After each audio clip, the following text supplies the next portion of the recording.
नमस्कार, मैं हूं शम्स ताहिर खान और आप देख रहे हैं वारदात। ऑपरेशन 4 दिसंबर ये एक ऐसा डरावना सच है जो अगर सच साबित हो जाता तो देश को खून के आंसू रुला जाता। 4 दिसंबर को दिल्ली में विधानसभा चुनाव था, वोट डाले जाने थे और ठीक उसी दिन के लिए रची गई थी एक खौफनाक साजिश। आखिर क्या थी यह साजिश, क्या था यह ऑपरेशन, कहां, कैसे और किसने बुनी थी यह साजिश, आइए देखते हैं।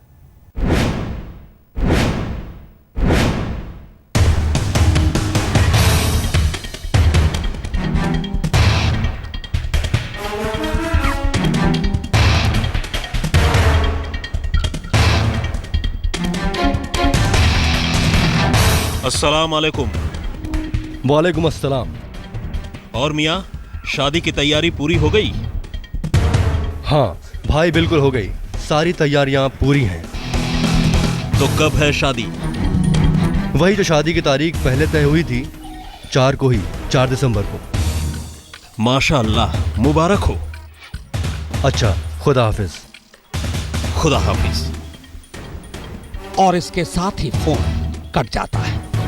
बातचीत पूरी हो चुकी थी। अब जाहिर है बातचीत बेहद आम थी, कोई भी समझ सकता था कि दो लोग फोन पर शादी की तैयारियों की बात कर रहे हैं। लेकिन इस मुख्तसर और मामूली सी बातचीत ने इस बार हिंदुस्तान की खुफिया एजेंसियों को एक भयानक आतंकवादी हमले का वो प्लान दे दिया जो अगर कामयाब हो जाता तो बस हर तरफ लाशें बिक जाती।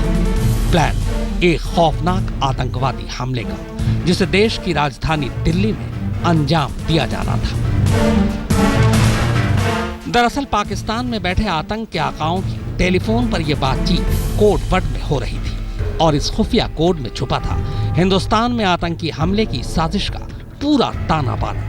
फोन पाकिस्तान से आया था और उधर से आतंकवादी संगठन लश्कर तैयबा का कमांडर जावेद बलूची दिल्ली के नजदीक मेवात में मौजूद एक संदिग्ध आतंकवादी सुभान से बातचीत कर रहा था। बातचीत भले ही शादी की तैयारी और तारीख को लेकर हो रही थी, पर मतलब कुछ और था। दरअसल आतंकवादियों का प्लान 4 दिसंबर यानी दिल्ली में ऐन विधानसभा चुनाव के रोज एक बड़ा आतंकवादी हमला करने का था। दिल्ली पुलिस की स्पेशल सेल के मुताबिक आतंकी अब्दुल सुभान इस दरमियान लगातार सरहद पार अपने आकाओं के संपर्क में था। जाहिर है ऐसे में उसकी गिरफ्तारी के बाद ही सही मायने में लश्कर के तमाम नापाक मंसूबों का पता चल पाएगा और यही वजह है कि पुलिस की टीम लगातार अब्दुल सुभान की तलाश में जुटी हुई है। लेकिन इससे पहले कि वो अपने इरादे में कामयाब हो पाते, कोड लैंग्वेज में हो रही इस बातचीत को न सिर्फ खुफिया एजेंसियों ने इंटरसेप्ट कर लिया, बल्कि 4 दिसंबर से पहले ही हिंदुस्तान में बैठे लश्कर के कठपुतलियों तक पहुंचकर इस साजिश को बेनकाब भी कर दिया। एक बार फिर सुनिए लश्कर का कमांडर जावेद बलूची हिंदुस्तान के मेवात में बैठे मोहम्मद सुभान से शादी के नाम पर किस तरह आतंकवादी हमले को अंजाम देने का प्लान बना रहा था।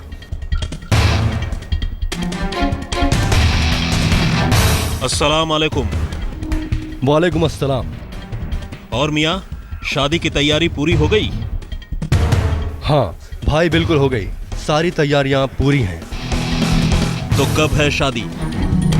वही जो शादी की तारीख पहले तय हुई थी, 4 को ही, 4 दिसंबर को। माशाअल्लाह, मुबारक हो। अच्छा, खुदा हाफिज। खुदा हाफिज।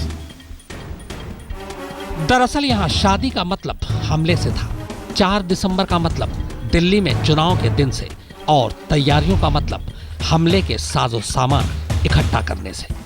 इधर इंटेलिजेंस ब्यूरो यानी आईबी ने यह कॉल इंटरसेप्ट की और उधर दिल्ली पुलिस की स्पेशल सेल की टीम इस साजिश में शामिल चेहरों को दबोचने मेवात के लिए रवाना हो गई। वहां से पुलिस ने सुभान के 2 साथियों रशीद और शाहिद को तो गिरफ्तार कर लिया, लेकिन सुभान फरार होने में कामयाब रहा।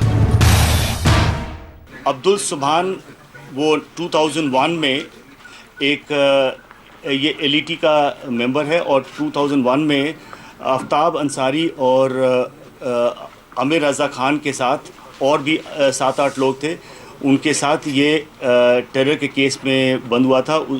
इनके पास से भारी मात्रा में एक्सप्लोजिव बरामद हुआ था। मेवात से पकड़े गए दोनों आतंकियों में से राशिद पाकिस्तान में बैठे लश्कर के आका जावेद बलूची से फोन पर लगातार संपर्क में था।